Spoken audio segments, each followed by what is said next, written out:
American Catholic History is brought to you by the StarQuest Production Network and is made possible by our many generous patrons. If you'd like to support the podcast, please visit sqpn.com/give.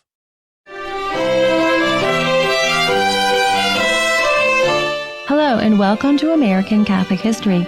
If you like our podcast, help others find it by sharing the episode and giving us a 5-star rating wherever you get your podcasts. I'm wealthiest Crow. And I'm Tom Crow. Today we're talking about the only Catholic to sign the Declaration of Independence, Charles Carroll of Carrollton.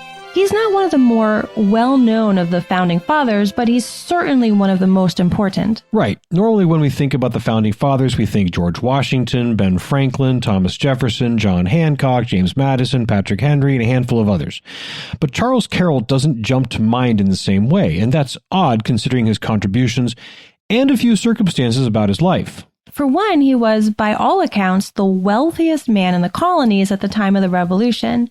And for another, he was the last of those whom we consider founding fathers to die. He was 95 years old when he finally passed away in 1832. But one big thing against him, he was Catholic, when the laws of the land were against Catholics. So let's start telling his story.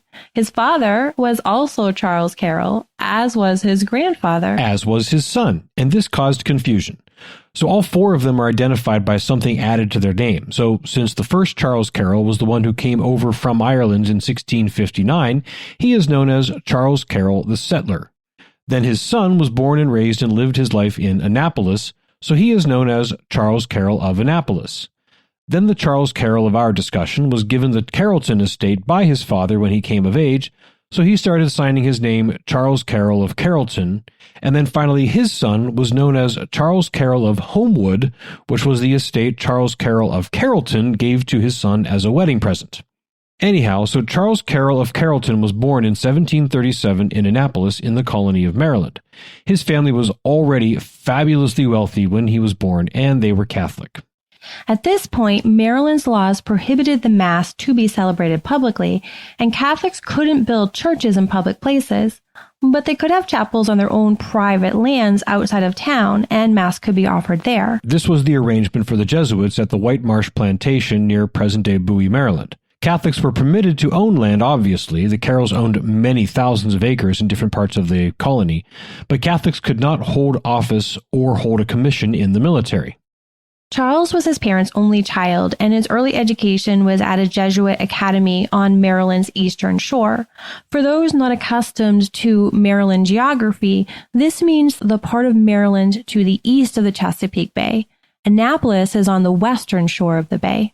A fellow student with Charles was his cousin John Carroll. John Carroll, of course, eventually became the first Archbishop of Baltimore. When Charles was 11, he was sent to France to study at Saint-Omer, the college which the Jesuits ran for English students. He would remain in Europe for 16 years, continuing his studies in Paris and then eventually studying law in London. His tendency toward American independence began while he was living and studying in London. As a Catholic, he was forbidden to engage in formal legal training, but through private tutoring and through much astute observation of judicial and parliamentary proceedings, he learned a great deal. A good part of what he learned made him dislike the excesses and corruptions of the English constitutional monarchy and parliamentary system.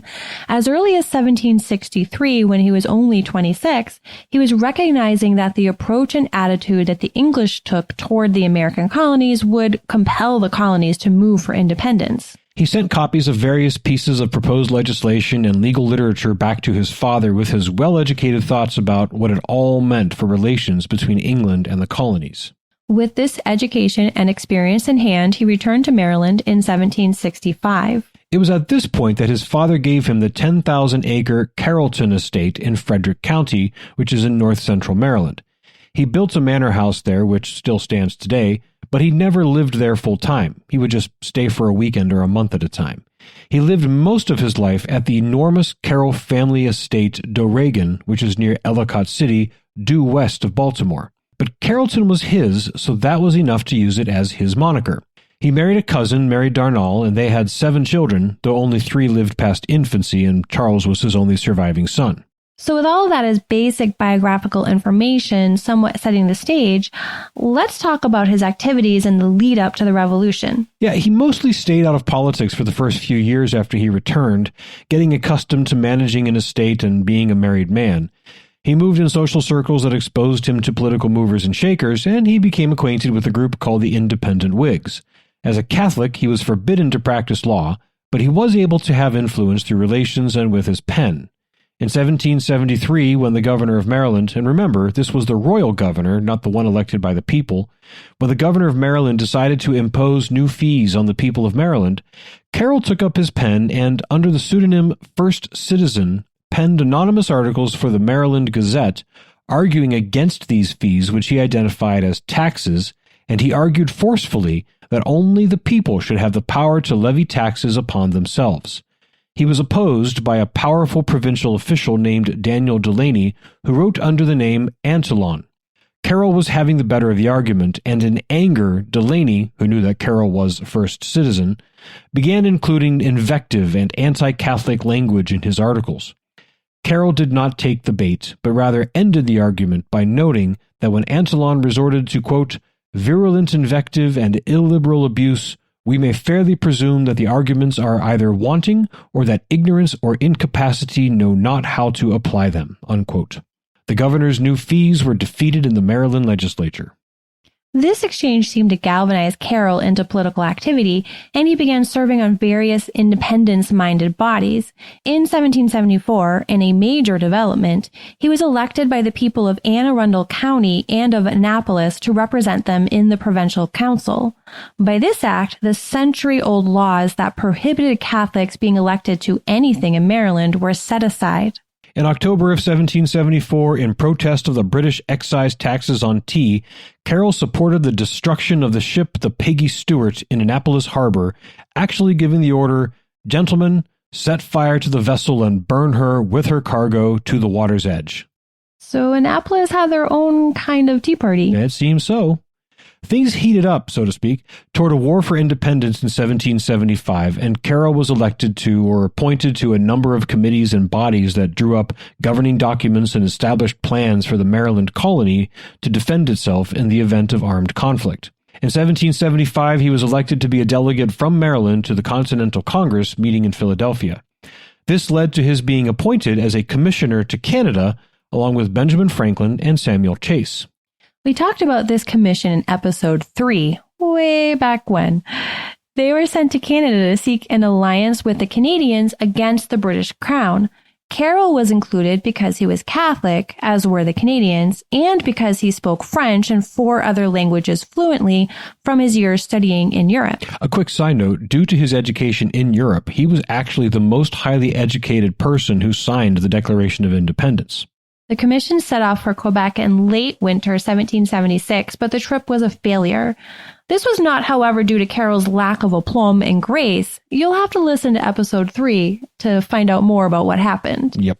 In summer of 1776, Carroll was once again elected to the Continental Congress, but he and the other Maryland delegates didn't arrive until after Congress had voted to adopt the Declaration of Independence on July 4th, 1776. They were present, however, on August 2nd, when the official copy of the document was signed. Charles Carroll, as the wealthiest man in the room, was the signer with the most to lose. And so that there could be no ambiguity about which Charles Carroll had signed, as we said, there were a number of them running around, he included of Carrollton.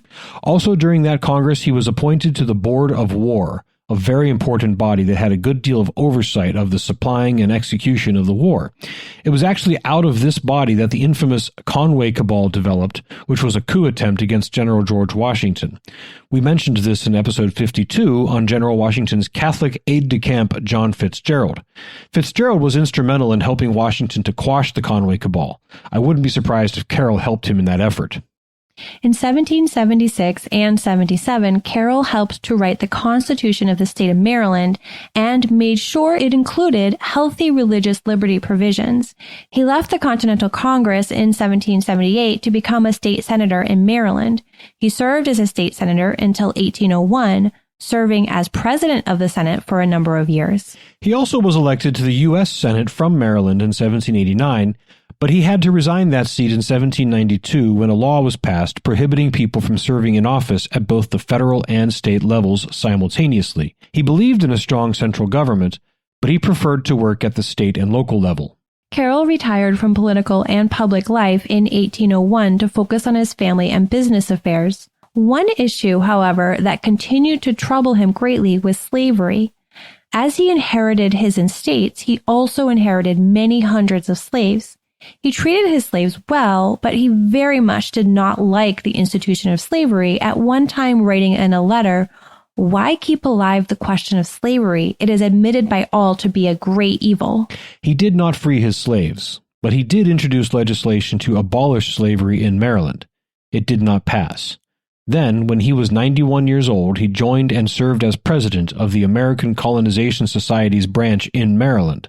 This was an organization dedicated to returning slaves to freedom in African countries such as Liberia.